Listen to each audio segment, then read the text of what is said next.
Assalamualaikum warahmatullahi wabarakatuh.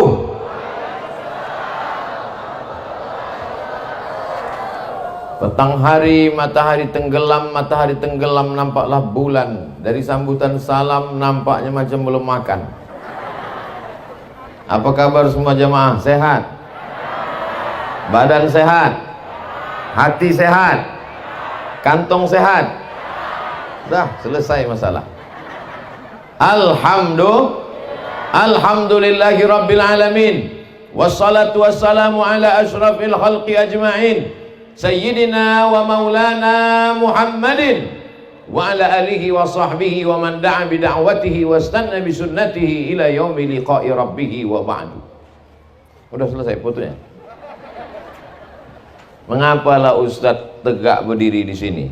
Banyak alasannya. Biar mudah turun dekat tangga. Kalau saya tegak di sana, ada Ustadz Zulfikar Hajar, kakak kelas kami senior atas jauh waktu di Mesir. Kalau saya tegak di tengah, ada pula Kiai Haji Al-Mukarram Al-Ustadz Muhammad Ja'far Shaghir, Direktur Mudir Ma'had Pesantren Al-Munziri. Kalau saya tegak di sini, ada pula guru saya tahun 1990. Saya mengaji 30 tahun yang lalu, berulang alik dari Sungai Sekambing ke Mabar, ke rumah Ustadz Fadlan Zainuddin yang mengaji tadi. Maka saya carilah tempat yang saya membelakangi panitia. Ini semua mesti dijelaskan nih sekarang, karena memang kita ini sedang dipantau. Jangan sampai ada fitnah di antara kita, jangan sampai ada dusta di antara kita. Tujuan kita berkumpul ini insya Allah niatnya baik, maka yang turun juga rahmat Allah baik-baik insya Allah. Amin. Tak ada niat tak baik, betul? Di depan kita ada asrama putri. Saya tidak pernah diminta untuk meletakkan batu pertama, karena banyak yang saya letakkan batu pertama sekaligus batu terakhir, dan jamaah tahu itu. Maka saya selalu diminta untuk menandatangani prasasti peresmian.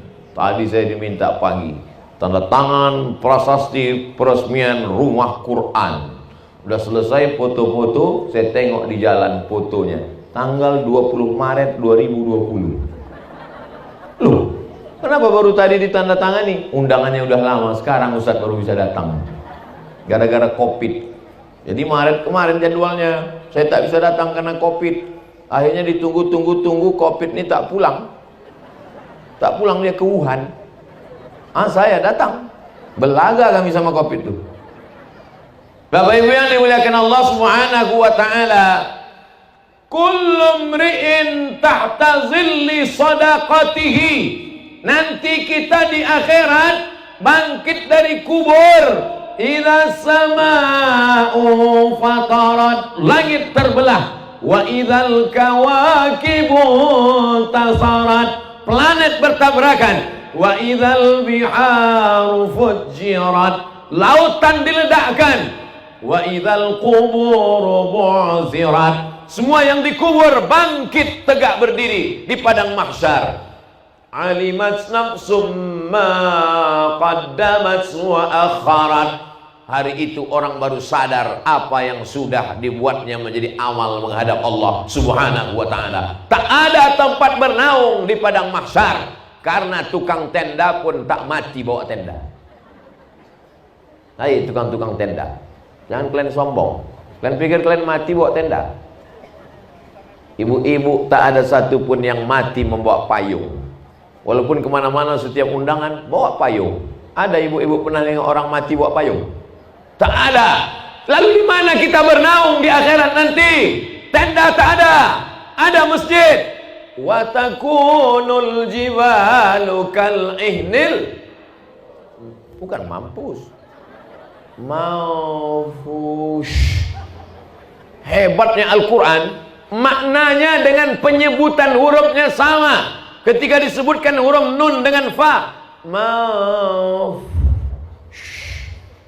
berterbangan macam bulu kambing ditiup angin. Ambil bulu kambing, letakkan ke tapak tangan, tiupkan. mau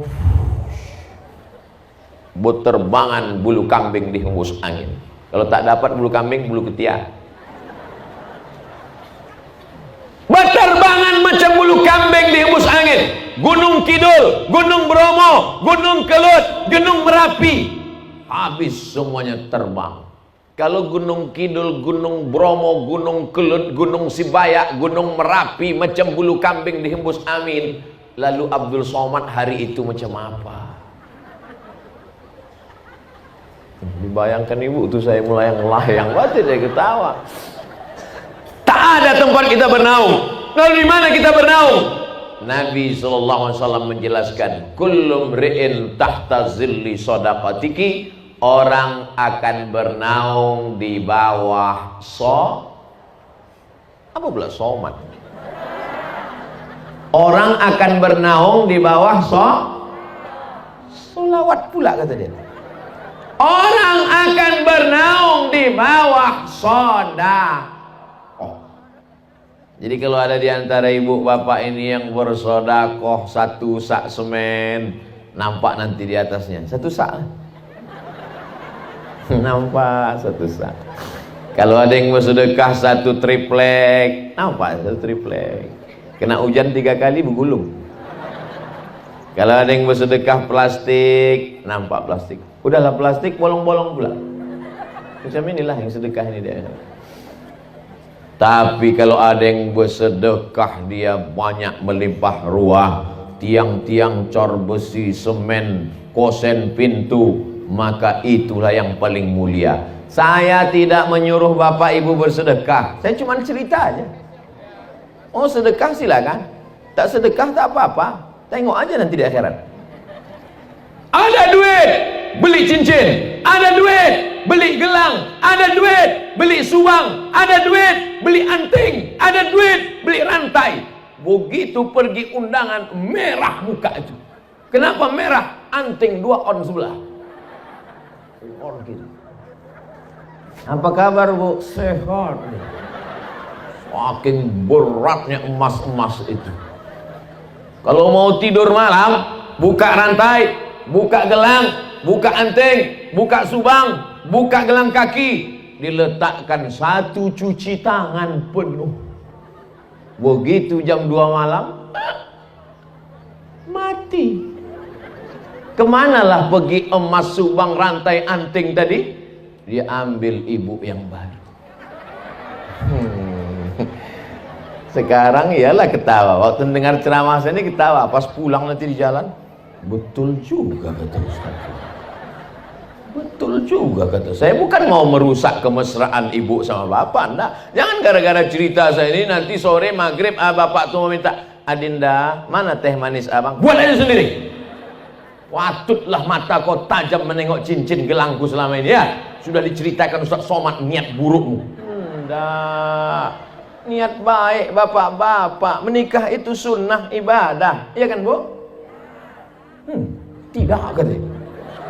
Bapak Ibu yang dimuliakan Allah Subhanahu wa taala, tempat kita bernaung tak lain tak bukan adalah sedekah. Ada yang tenggelam karena keringatnya sampai mata kaki, ada yang tenggelam sampai ke lutut, ada yang tenggelam sampai ke pinggang, ada yang tenggelam sampai ke dada, ada yang tenggelam sampai ke leher, ada yang tenggelam sampai ke kepala, menghadap mereka kepada Nabi Adam alaihissalam. Wahai Adam, kami tak tahan menunggu di padang mahsyar, panas, tolonglah menghadap kepada Allah supaya diputuskan pengadilan ini. Aku tak sanggup, kata Adam. Tolonglah Adam. Kata Adam, aku tak sanggup. Kenapa Adam? Dulu Allah melarang aku makan buah kuldi. La taqraba hadhihi syajarah. Jangan kau dekati pokok ini. Allah melarang aku mendekati pokok kuldi. Bukan ku dekati, ku makan buahnya. Malu aku menghadap Allah. Minta mereka menghadap Adam. Adam tak sanggup menghadap Allah. Datang mereka menghadap Nuh. Wahai Nabi Nuh, tolonglah menghadap kepada Allah. Kata Nabi Nuh, anak kandungku ku ajak naik sampan. Ya bunayya rkam ma'ana. Wahai anakku, buah hati belayan jiwa, marilah naik ke sampan ayahna. Apa jawab? Kan'an nama anaknya. Ada anak ibu nama Kan'an? Kalau ada ganti Abdul Somad. Apa jawab Kan'an? Sa'awi ila jabali asimuni minal ma. Aku akan naik ke atas bukit yang bisa menyelamatkan aku dari air banjir bandang. Banjir 40 hari 40 malam. Disangkanya macam banjir Sungai Deli. Tenggelam semua alam semesta. Naik air ke atas bukit. Tenggelamlah Kan'an, anak durhaka, anak Nabi Nuh alaihissalam. Tak sanggup aku menghadap Allah. Datang mereka menghadap kepada Nabi Musa alaihissalam. Kata Nabi Musa, aku tak sanggup menghadap Allah, karena ketika aku naik ke atas bukit Tursina menerima wahyu, umatku Bani Israel menyembah patung sapi yang berlobang lehernya, masuk angin kencang. Dibuat patung sapi, berlobang lehernya, masuk angin kencang, berbunyi sapi itu.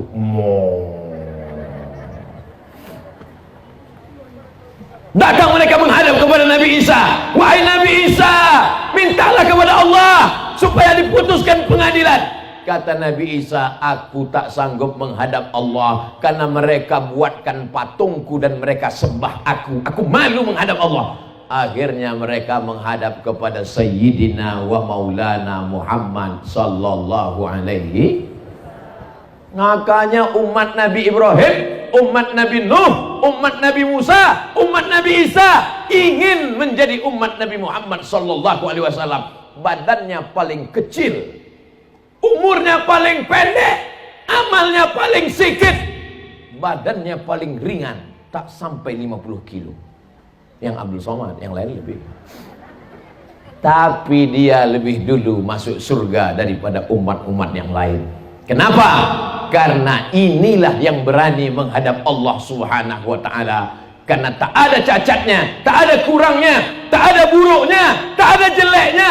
Allah pun berakhlak kepada dia. Kalau kepada Adam Allah panggil namanya, ya Adam uskun anta wa zawjukal jannah. Kepada Nabi Musa Allah panggil namanya, ya Musa inni istafaituka. Kepada Yahya Allah panggil namanya, ya Yahya khudhil kitaba biquwwah. Tapi kepada Muhammad SAW ada ayat yang memanggil dalam Al-Quran, ya Muhammad. Ada? Macam hafal Quran aja. Ada bu? Tidak.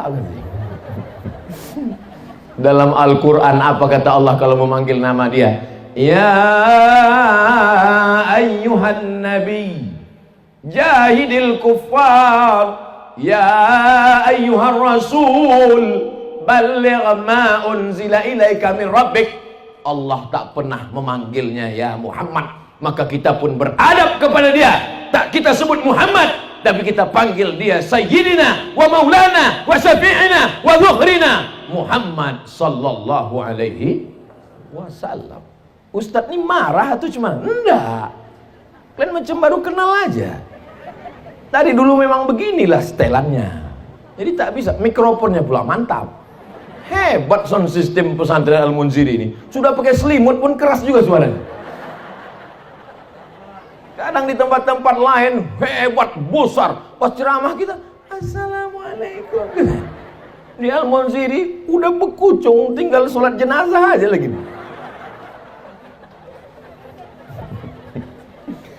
Saya sebetulnya ceramah antara ada covid tak ada covid sama aja. Cuman bedanya kalau sebelum ada covid itu nampak saya respon wajah jamaah itu. Entah dia sedih, entah dia senyum, nampak. Ini tak tahu kita, entah senyum, entah ketawa. Tiba-tiba keluar aja suara. Bapak Ibu yang dimuliakan Allah Subhanahu wa taala.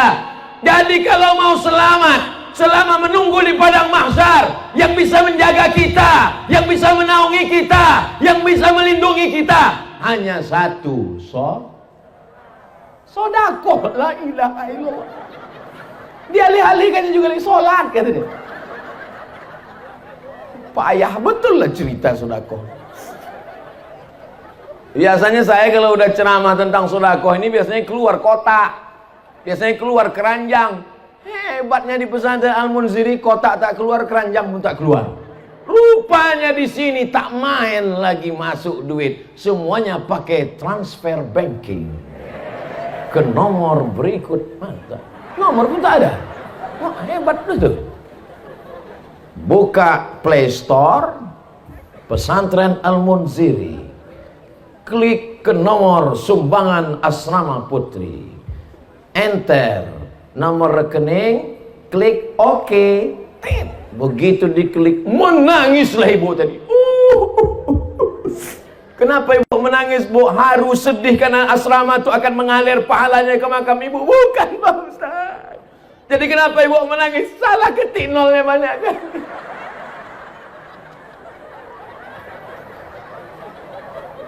Bapak Ibu yang dimuliakan Allah Subhanahu wa taala, kalau kau ketik 1 juta, ada uangmu di sana 100 juta, yang kau sedekahkan 1 juta, mati engkau. Yang kau bawa mati yang 100 juta, apa yang 1 juta? Tak jelas pangkalnya, juta. Entah mana, ulang sekali lagi. Kalau kau sedekahkan 1 juta, di kantormu, di bankmu, di dompetmu, di kamarmu ada 100 juta, mati kau malam ini. Yang kau bawa mati 1 juta apa 100 juta? 1 juta. Masukkan 1 juta.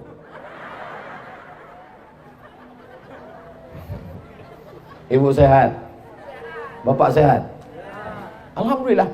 Di tempat lain ada yang saya bilang 1 juta, demam langsung. Di tempat lain ada saya bilang 1 juta, kumat langsung. Aduh Pak Ustaz. Aduh, kenapa? Naik asam urat. Asam urat di sini Pak, lupa aku. Nah, yang pertama kalau kita mau mendapat naungan di padang mahsyar, maka kita mesti banyak-banyak mau sholawat juga. Oke, sholawat. Sallallahu ala Muhammad, sallallahu alaihi wasallam,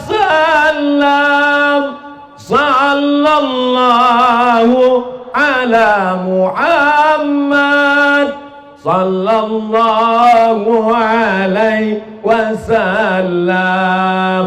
Ya Nabi alaika, ya Rasul salam alaika, ya Habibi salam alaika, salawatullah alaika.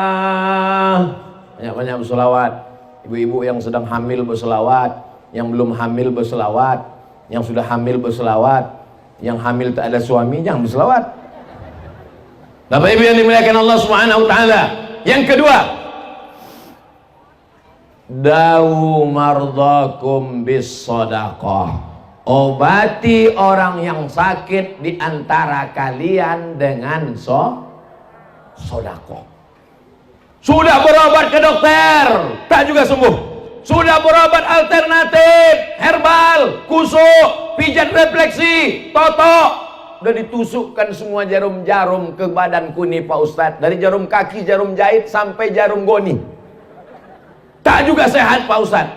Ada satu yang belum kau coba, sesuai dengan sabda hadis Nabi Muhammad sallallahu alaihi wasallam, banyak-banyak bersedekah.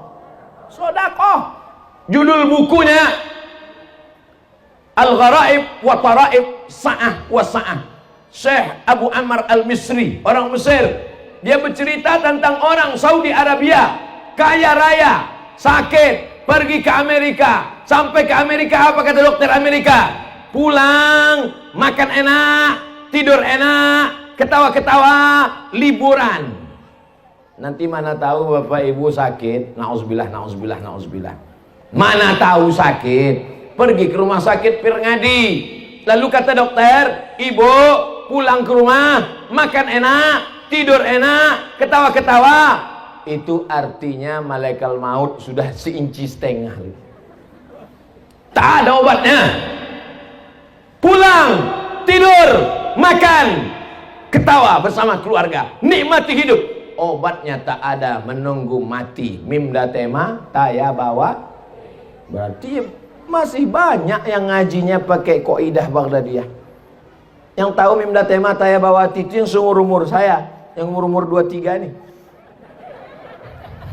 Kalau anak-anak zaman sekarang mana dia tahu? Anak sekarang ngaji tak pakai kaidah Baghdadiyah. Ngajinya pakai Iqra, a bataba batata batasa balari. Belari anak. Anak soleh insyaallah. Mantap. Amin. Bapak Ibu yang dimuliakan Allah Subhanahu wa taala, akhirnya orang sakit dari Saudi Arabia pergi berobat ke Amerika. Kata dokter Amerika tak ada obatnya, pulang saja. Baliklah dia ke Jeddah. Sampai di Jeddah dia bersedekah, sedekah. Setelah itu tak berapa lama dia pergi lagi ke Amerika, medical check up terakhir, diperiksa sama dokter Amerika, dicek dari mulai urat ubun-ubun sampai kaki kepala. Dokter heran, kau berobat di mana? Kau makan herbal apa? Kau pakai alternatif apa? Kata dia, aku tak ada pakai apa-apa, yang ku pakai sabda Nabi Muhammad sallallahu alaihi wasallam, dawu mardakum bis sadaqah, banyak-banyak bersedekah. Orang yang tak bertuhan, ateis, kafir, munafik, murtad. Apa hubungan sedekah dengan penyakit, guys? Lagi kita yang beriman, yang percaya kepada Allah, mudah saja. Penyakit datang dari mana? Dari Allah. Kesembuhan datang dari mana? Apa pula dokter spesialis? Huwadh-dharru huwan-nafi'u. Allah yang mendatangkan mudarat, Allah yang mendatangkan manfaat, Allah yang menolak mudarat. Iyamsaskallahu bidurrin fala kashifa lahu illahu. Kalau Allah mau mudaratkan engkau, tak ada yang bisa menyehatkan engkau. Tapi kalau Allah mau menyehatkan engkau, tak ada satupun yang bisa memudaratkan engkau. Itulah iman, itulah akidah, itulah Ahlussunnah wal Jamaah, itulah makna la ilaha. Begitu. Kenapa Ustaz berapi-api nih? Kepanasan. Maka digulung baju ini dulu. Emang baju baru ini panas bawaannya. Baru dikasih orang tadi malam. Mereknya Casio, kasih orang. Baju dikasih orang, sorban dikasih orang, cincin dikasih orang, nyawa pun dikasih Allah. Kalau mau kapan dia mau dia cabut, betul? Maka ternyata sehatnya kita itu juga karena sodakoh. Akhirnya apa yang terjadi? Apa hubungan penyakit dengan sodakoh? Penyakit datangnya dari Allah, sodakoh datangnya dari Allah. Ketika kita bersodakoh, mengaji anak santriyah.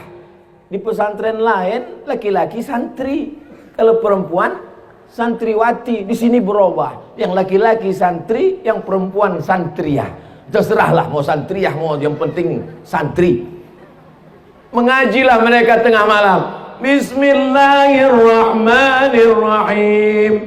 Yasin wal Qur'anil Hakim. Turun rahmat malaikat yang membelikan keramik, yang membelikan batu bata, yang membelikan semen, yang membelikan seng, yang memasangkan atap, kosen, pintu, jendela, AC, kipas angin. Maka pada saat rahmat Allah turun, penyakit-penyakit itu pun hilang. Innama amruhu idza arada syai'an ayyakula lahu kun fayakun. Dawu mardakum bisadaqah. Obati orang yang sakit di antara kalian dengan sedekah. Setelah selesai ceramah, datanglah ibu-ibu. Ustadz Somad, ya Bu, saya sudah diponis dokter kena penyakit sebesar duit logam 100 perak di dalam perut saya. Namanya kista, bukan merek mobil. Kista. Apa kata dokter? Ini kami sudah cek ada kista di dalam rahim. Gimana obatnya dokter? Mesti dioperasi. Efeknya apa? Kalau kistanya dibuang sama rahimnya dicopot, maka ibu tak bisa hamil lagi. Mendengar ibu tak bisa hamil lagi, mau nangis ibu tuh habis tisu setengah kotak. Mendengar ibu tak bisa hamil lagi, bapak tuh tersenyum.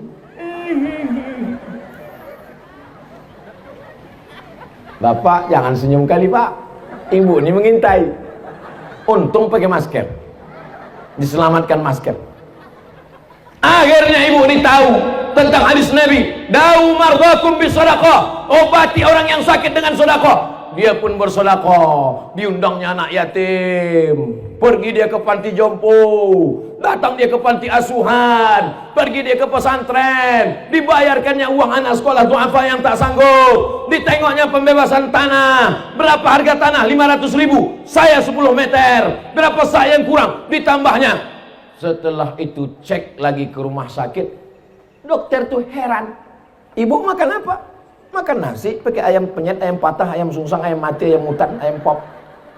Apa masalahnya? Rupanya kista yang sebesar duit logam itu mengkerut, mengecil, hilang.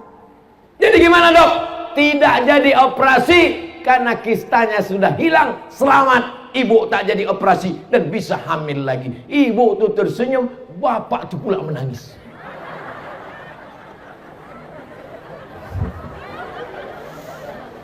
Pupus sudah harapanmu Pak. Bukan main senangnya ibu-ibu ini ku tengok. Kakak mendengar bapak itu tak jadi begini lagi. Kisah nyata, true story. Nanti kalau ke Pekanbaru bisa kutunjukkan sama orangnya. Cuman sekarang tak bisa kusebutkan nomor handphonenya, menjaga kode etik jurnalistik. Nana tahu ada ibu-ibu yang kena penyakit kista, nauzubillah. Mudah-mudahan semuanya sehat insyaallah. Amin. Datanglah orang kena penyakit lutut benanah, sudah 7 tahun tak kering-kering, dikusuk tak kering, makan obat tak kering, benanah saja lutut itu. Datang kepada rumah Imam Abdurrahman Ibnu Mahdi ahli hadis. Hai Imam Abdurrahman Ibnu Mahdi, ya ini lututku benanah sudah 7 tahun tak kering-kering. Apa obatnya? Kau sudah berobat? Sudah. Tak kering juga? Tidak. Tunggu sebentar, aku sholat sunat. Sholat sunat hajat Imam Abdurrahman Ibnu Mahdi 2 rakaat. Selesai itu kata dia, kau pulang buat sumur. Hah? Sakit lutut suruh pula buat sumur. Pokoknya kau buat ada sumur. Pulang dia ke rumah, dicarinya kampung yang tak ada air, dibuatkannya sumur. Orang fakir miskin, anak yatim du'afa, kehausan, kelaparan, datang mengambil air sumur, minum, mandi, sholat. Setelah tak lama kering lututnya. Apa hubungan lutut bernanah dengan sumur yang diminum orang? Rupanya sodakoh air minum membuat orang bisa sholat, bisa wudhu, bisa mandi, bisa makan, bisa minum. Maka turun rahmat Allah, sembuh segala penyakit. Maka kalau ada bapak ibu yang benanah, mau lutut, telinga, hidung, kepala benanah. Sekarang ada anak-anak gadis perempuan yang benanah 2, ujung hidung sama ujung dagu. Karena dagu mau mancung, disuntikkan kresek, silikon tak mau mencair dengan darah, akhirnya benanah. Mau disedot takut hilang dagu, akhirnya ditempelkanlah lintah, terapi lintah. Ditempelkan lintah untuk menyedot nanah yang ada di dalam. Lintah itu biasanya kalau sudah menempel di kulit, setengah mati kita mencopotnya tak bisa. Tapi ini begitu ditempelkan lintah, melompat lintah. Apa kata lintah? Masam kali nanahnya. Maka jangan robah ciptaan Allah. Jangan kalian robah-robah. Ini banyak perempuan sekarang, dagu suntik tajam, hidung suntik tajam, cuman 2 bulan. Habis itu hidung menanah, dagu benanah, hidung turun, dagu turun. Tinggal cari sapu lidi macam nenek sihir. Akhirnya apa yang terjadi? Sembuh kering lututnya karena sedekah air minum. Jadi kalau ada jamaah ini mau bersedekah air minum, jangan sebotol 2 botol. Datang ke pesantren Al-Munziri, temui Kiai Haji Al-Ustadz Haji Muhammad Ja'far Shagir, tanya berapa sumur bor yang perlu dibangun tak kering-kering, hidupkan sampai hari kiamat tak kering-kering, mengalirlah pahalanya. Boleh saya niatkan untuk almarhumah omak saya Pak Ustadz? Mantap. Datang sahabat Nabi bertanya, ya Rasulullah, ya ummi matat, emakku mati, Nyala kasar kali Ustaz, meninggal. Terlalu lembut Pak Ustaz, maninan. Ummi matat, aku meninggal. Apa atasaddaqu anha? Kalau aku bersedekah, apakah sampai pahalanya untuk dia? Kata Nabi, tasaddaq, bersedekahlah engkau, pahalanya sampai untuk dia. Ayyus sadaqatu afdal? Apa sedekah yang paling afdal? Saqiyul ma, memberi air minum. Maka bersedekahlah sumur bor.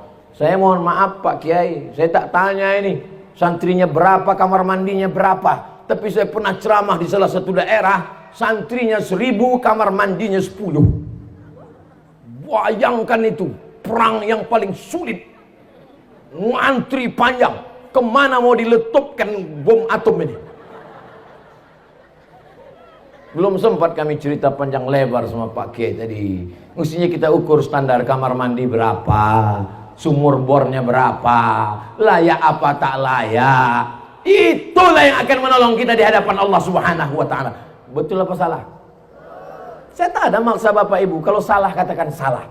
Saya sudah siap mau pulang ke rumah. Bapak Ibu yang dimuliakan Allah Subhanahu wa taala. Yang pertama, sedekah menjadi atap naungan di akhirat. Yang kedua, kalau mau sehat walafiat, bebas dari segala macam penyakit, banyak-banyak Saya ditanya sama jamaah, Ustadz Somad, kemarin kami tengok di Facebook di Aceh, lalu kemudian ke Medan, lalu kemudian ke Palembang, lalu kemudian ke Jakarta, lalu kemudian ke Makassar. Kenapa Ustadz sehat terus Pak Ustadz? Apa yang Ustadz minum? Teh manis. Makanannya nasi lemak. Tak ada tambahan suplemen. Nggak ada Beb. Jadi kenapa Ustadz sehat? Sehat saya karena didoakan jamaah. Berjuta-juta jamaah yang mendoakan saya. Di Instagram aja 4, berapa itu sekarang. Belum lagi di Facebook. Sebentar ya, aku cek dulu. Tak enak pula kalau agak-agak data nih tak valid kan. Sabar kalian nunggu kan. Caranya buka YouTube, habis itu cari Ustadz Abdul Somad Official. Udah? Nah, sesudah dapat baru buka, subscribe dulu. Nah, sudah itu baru cari tentang. Nah, di ujung tuh tentang. Nah, sudah tentang baru tengok. Channel ini dibuka tahun 2019, sudah ditonton sebanyak 75 juta orang.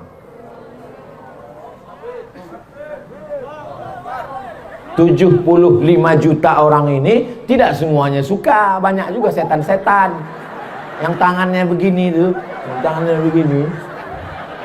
Anggaplah setan sama hantu sama jin nyiblorong sundel bolong itu 5 juta. Tapi kan masih kalah juga kita sama 70 juta. 70 juta yang menonton saya. Bayangkan itu, kira-kira 70 juta itu kalau ikut pilpres menang apa kalah? Tapi kalian nggak perlu khawatir, aku tetap jadi ustadz sampai hari kiamat. Jangan takut kalian. Kemana ceritanya tadi? Mundur balik ke belakang. Bahwa kita didoakan orang. Makanya saya kalau kemana-mana jumpa saya, doakan saya makcik. Aku mau berfoto dekat Ustadz Somad. Yang boleh berfoto dekat aku ini 2 mak. Yang pertama anak-anak, yang kedua nenek-nenek. Kenapa begitu? Karena kalau anak-anak yang masih muda-muda nanti dikatakan orang istri simpanan saya. Didoakan oma-oma itulah saya. Ustadz Somad ini sehatkan. Apalagi orang-orang di pesantren Al-Munziri ini. 2 bulan yang lalu jumpa saya sama Pak Kiai di Pekanbaru. Maka sejak itu setiap maghrib mereka mendoakan, saya akan Ustadz Somad, saya akan Ustadz Somad, saya akan Ustadz Somad sampai tanggal 5 ya Allah. Setelah itu mau kena COVID, mau mati, mampus sudah di situ.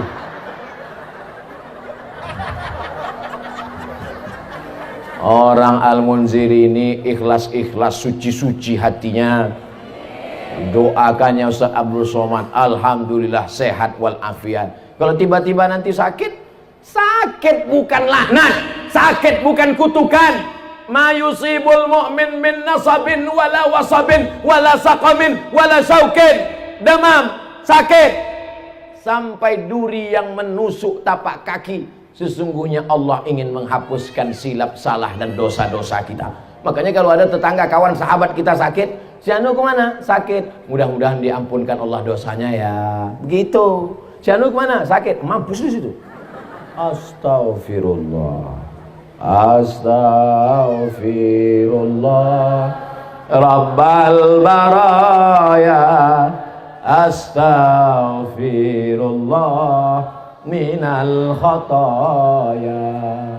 Rabbi zidni ilman nafi'a wa wafiqni amalan salihah. Sesungguhnya saya ceramah ini agak kurang konsentrasi saya. Seringkali apa yang mau saya sampaikan itu lupa saya bahan. Karena asal tertengok saya ke sana kantin. Asal kantin, terbayang saya bakwan, nasi ayam. Saya memang tak bisa saya kalau ada makan. Tapi saya tetap berusaha untuk fokus. Bahwa yang pertama yang menolong kita di padang mahsyar, yang menjadi atap pelindung kita supaya selamat dari padang mahsyar adalah sedekah. Yang kedua, yang sakit berobat, berusaha, berikhtiar dengan sedekah. Yang ketiga, sampai berapa nih Pak Ustadz? Biasanya saya ceramah itu saya tengok jamaah. Kalau udah nampak saya ada 2-3 orang menguap, berhenti saya.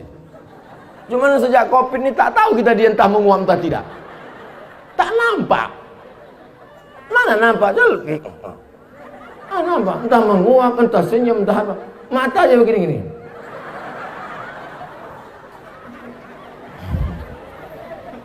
Jadi memang di mana-mana saya patok, saya ceramah 60 menit. Tadi saya mulai jam 2:30, nanti jam 3:30 kebetulan nanti berkumandang suara azan dan sholat asar. Begitu Bapak Ibu semua sholat asar, saya tengok kalian mau sholat asar, saya pun pulang.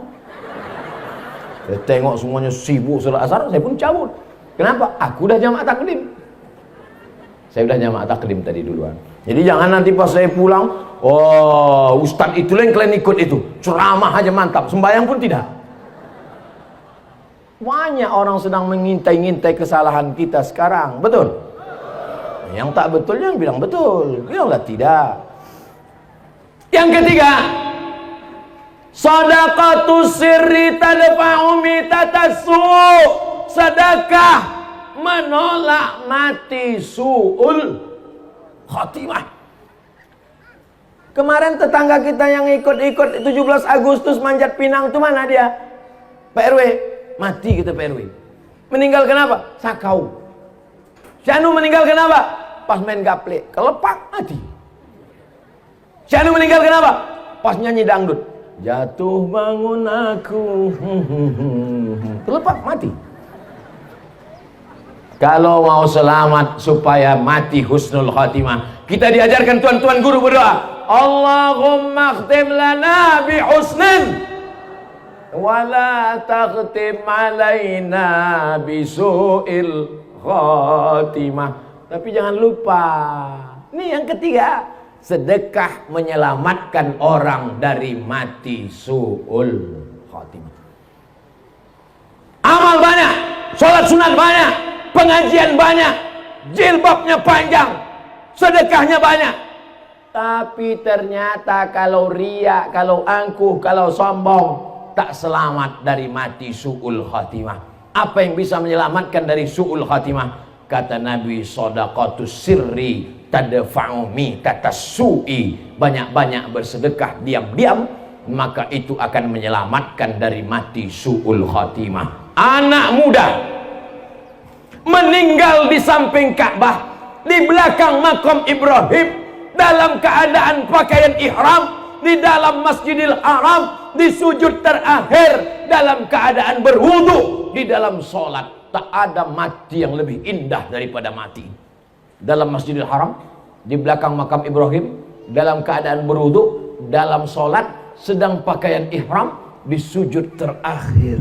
Indah. Anak muda, bukan alim ulama. Selesai dia dibawa ke keluarganya, datanglah orang bertanya kepada emaknya, anak ibu ini bu? Iya. Apa amalannya bu? Ulama dia? Tidak. Dia kerja kantor biasa. Jadi kenapa dia matinya indah betul? Aku pun tak tahu entah apa amalannya. 2-3 hari setelah kematian, datanglah perempuan membawa anak-anak. Kamu siapa? Aku perempuan. Iya, aku tahu aku kau perempuan. Ya kau siapa? Ini anak-anakku.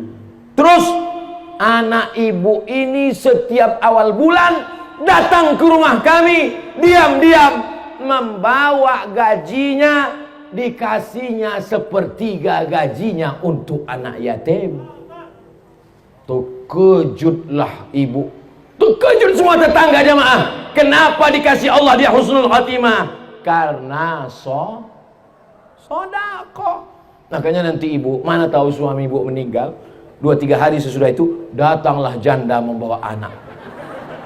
Itulah tanda husnul. Oh, tak ada yang mau mengaku. Sedekah ini luar biasa Bapak Ibu. Kawan saya dalam keadaan kesulitan, datang dia ke tempat Pak Kiai. Pak Kiai, aku hidupku sedang sempit, aku dalam keadaan susah, aku dalam stres, aku depresi. Kau cari kampung, terus kau cari warung di kampung itu, terus cari yang catatan utang orang paling banyak di situ, sampai malu jumpa beli minyak lampu, malu jumpa beli beras, malu jumpa beli sabun karena utang begitu banyak. Terus bayarkan diam-diam, maka Allah lepaskan segala kesulitanmu. Wallahu fi aunil abdi makanal abdu fi auni akhih. Allah akan menolong seorang hamba selama hambanya itu mau menolong saudaranya. Jadi masalah menolong orang dengan sedekah ini Bapak Ibu luar biasa. Makanya orang-orang mati itu kalau sudah mati masuk ke liang lahat dikubur, ditanya Allah Ta'ala, hai mayat, mau kalian hidup lagi? Apa kata mayat-mayat itu menjawab, laula akhartani ila ajalin qarib. Macam film hantu, ada suara soundtracknya.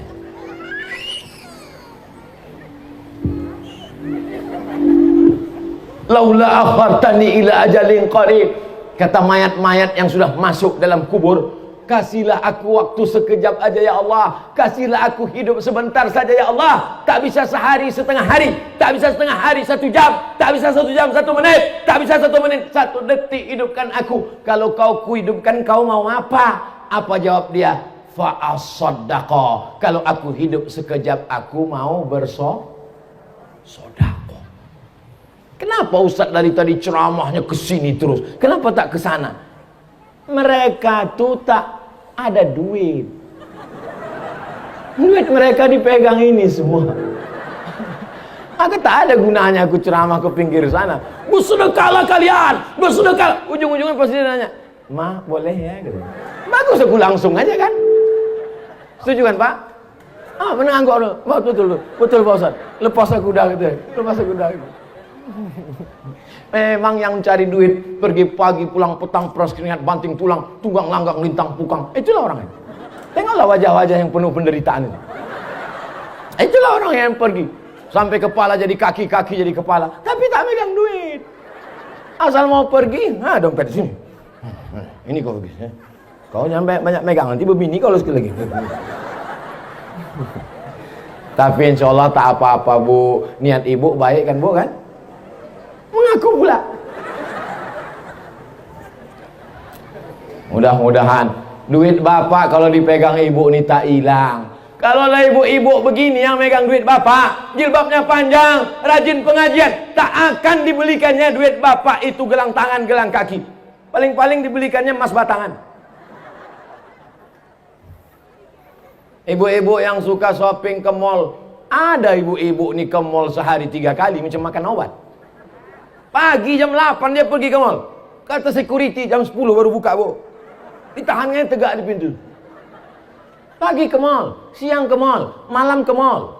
Cincin 3 kiri 3 kanan. Kalau mau beli kangkung nunjuk, berapa ya? Kalau belanja di mall 100.000, angkat 500.000, bungkus. Tapi kalau belanja ke pasar, menawarnya mencekik. Berapa ikan ini setumpuk? 15.000, 2.500 ya? Kalau di mall bukan main lagi kau tunjukkan kau yang kayanya. Sampai duit-duit itu bersisa waktu bayar. Bu, ini ibu masih ada sisa uang lagi 10.000. Boleh kami donasikan? Ambillah. Aku 10.000 itu macam kutil aja. Tapi kalau menawar di warung tetangga sebelah, alhamdulillah, ibu-ibu yang macam itu tak ada di sini. Amin kata dia, berarti masih ada. Husnuzan, semuanya baik-baik insyaallah. Amin. Bapak Ibu yang dimuliakan Allah Subhanahu wa taala, siapa yang ceramah di pesantren Al-Munziri tadi? Abdul Somad. Abdul Somad yang mana itu? Mana ada Abdul Somad lain? Apa isi ceramah dia? Entah apa-apa, aku pun tak ingat lagi. Aku fokus sekali nengok baju baru dia itu, jadi tak ingat pula aku tahu. Kalau payah ngingat ceramah saya, tinggal kalian tonton aja di channel Ustadz Abdul Somad Official. Hasil setiap detik, setiap menit tontonan kalian itu, duitnya dibelikan beras untuk fakir miskin. Satu paket isinya beras 10 kilo, minyak 2 kilo, gula 1 kilo, teh 1 kotak, susu 1 kaleng, sarden 10 kaleng, satu paket 300.000 dibagikan ke fakir miskin, ke anak yatim dan du'afa. Jadi sekali menonton sesungguhnya dia sudah bersedekah. Tapi sedekah yang di Munziri juga jangan lupa. Yang tak bawa duit cash sekarang, besok pagi bawa sama koper-kopernya kemana. Assalamualaikum Ustadz Kiai Haji Muhammad Ja'far Shagir. Ya, mana semen batu bata, berapa lagi yang perlu kami bantu? Coba tengok data-datanya. Semen sekian sak, batu bata sekian sak, kosen. Ibu mau nolong? Enggak, mau nanya aja. Tolonglah. Siap ibu menolong? Mak, dari bunyinya tak yakin aku. Siap bapak menolong? Siap nih kak. Apalah gunanya orang siap tak berduit? Insyaallah. Al-mu'minuna wal mu'minat ba'duhum awliya'u ba'd. Laki-laki yang baik, perempuan yang baik, mereka saling tolong menolong. Anak-anak sekarang cabut dari sekolah pergi ke mall jalan-jalan. Dari rumah pakai jilbab panjang, sampai di tengah jalan jilbab dikulung masuk tas. Naik motor knalpotnya dipotong. Cabut, minum, minumannya disuntik pakai narkoba. Begitu diminum mabuk, hilang kesadaran, melakukan perbuatan zina. Lagunya sudah ada, pulang-pulang berbadan dua. Yang ketahuan aku sih pula. Macam paham ini. LGBT, zina, virus HIV/AIDS, sakau, narkoba. Tidak ada yang bisa menjaga anak-anak kita selain benteng pondok pesantren. Betul? Yang sudah mendaftarkan anaknya ke pesantren, alhamdulillah. Yang belum mendaftarkan anaknya, segera daftarkan ke pesantren Al-Munziri Medan, Sumatera Utara sebelum tanggal penutupan berikut ini, tahun ajaran 2021-2022. Potong, masukkan ke Instagram. Aku sudah habis tanggung jawab di dunia. Kalau ditanya Allah nanti di akhirat, kenapa anak si anu mabuk? Kenapa anak si anu sakau? Kenapa anak si anu pakai sabu-sabu? Bukan salahku ya Allah. Aku sudah sampaikan di mana-mana. Sudah kuceramahkan. Mereka lah yang tak mau mendengarkan ceramah. Tapi ibu-ibu yang ada di sini semua insya Allah selamat anaknya dunia akhirat. Amin. Oma ayah saya nun di Kabupaten Pelalawan. Dari Pekanbaru 3 jam lagi ke arah Jambi. Saya disekolahkan pesantren Darul Arafah Lau Bakri Deli Serdang Sumatera Utara. Menengoknya setahun sekali. Beruntung betuahlah kalian yang ditengok. Banyak anak-anak santri ini minta tengok pula sekali 3 hari. Sehari 3 kali. Minta bawakan keripik pedas lah, bumbu pecal. Banyak betul lah kau. Balik aja kau ke rumah. Kami dulu setahun sekali baru ditengok. Orang tua di Riau. Saya kuliah sekolah di pesantren Darul Arafah. Tak ada perempuan. Ini masih untung ada santriah. Kami tak ada santriah. Laki-laki semua. 1.800 santrinya. Laki-laki semua. Tengok kanan laki-laki. Tengok kiri laki-laki. Kalau mau menengok perempuan, pas makanlah bibik-bibik yang masak di dapur. Bukan baik bibik itu. Ngantri lah kami bawa piring. Dek, kata Pak, kelepak. Lewat. Hari Sabtu, hari Ahad, hari libur. Wah, datanglah nenek-nenek menjenguk cucunya. Itulah, cantik juga nenek-nenek itu kadang-kadang. Jadi kalian di pesantren nih enak, cantik, indah, alamnya luar biasa. Saking makbulnya doa orang di pesantren. Dari tadi malaikat sudah mau menurunkan hujan, tak hujan-hujan. Ditahannya. Gimana? Kuturunkan, tunggu dulu, selesaikan ceramah Abu Somad dulu. Sikit lagi. Saking kan hebatnya doa santri-santri. Mereka berdoa, kenapa doanya makbul? Karena mereka dekat dengan langit. Itu di atas.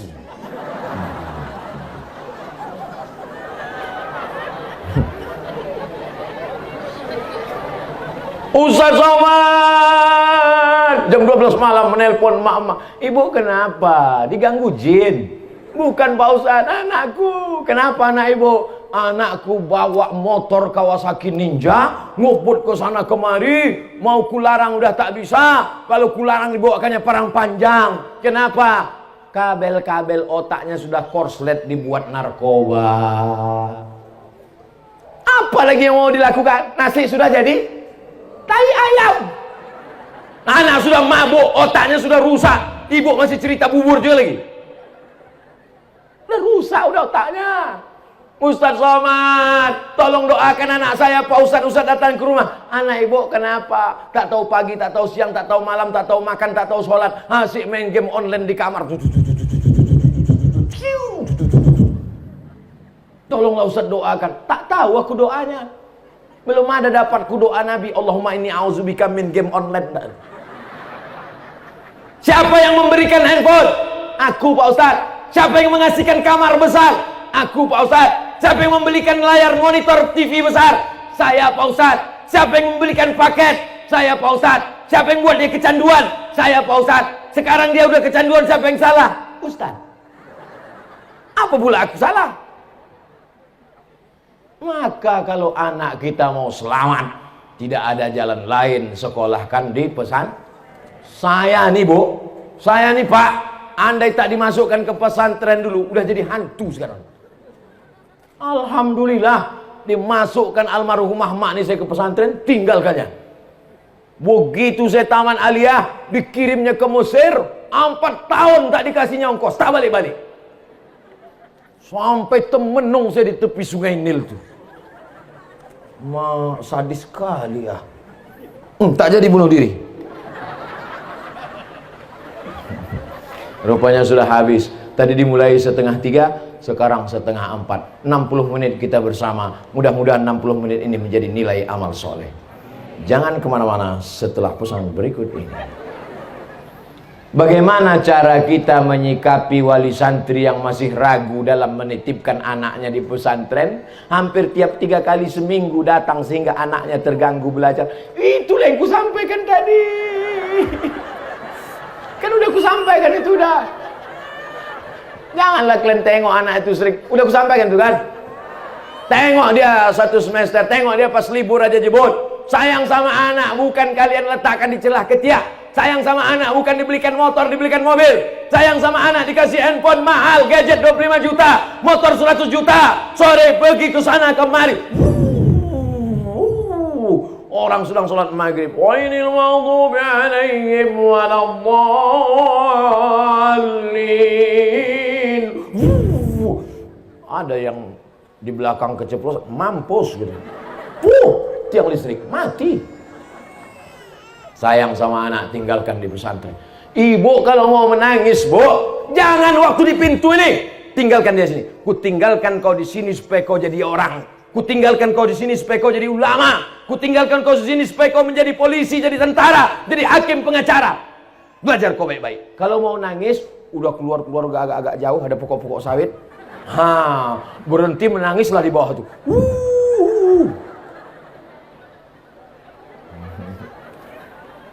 Iyalah, Ustadz ditinggalkan di pesantren, mungkin Ustadz adik-beradik ramai 12 orang, do re mi fa sol la si do re sol fa mi re do. Anak pertama paling disayang, adik-beradik cuma 2 orang. Bukan anak dibuang dicampak kan ini bukan bin kardus, anak kesayangan.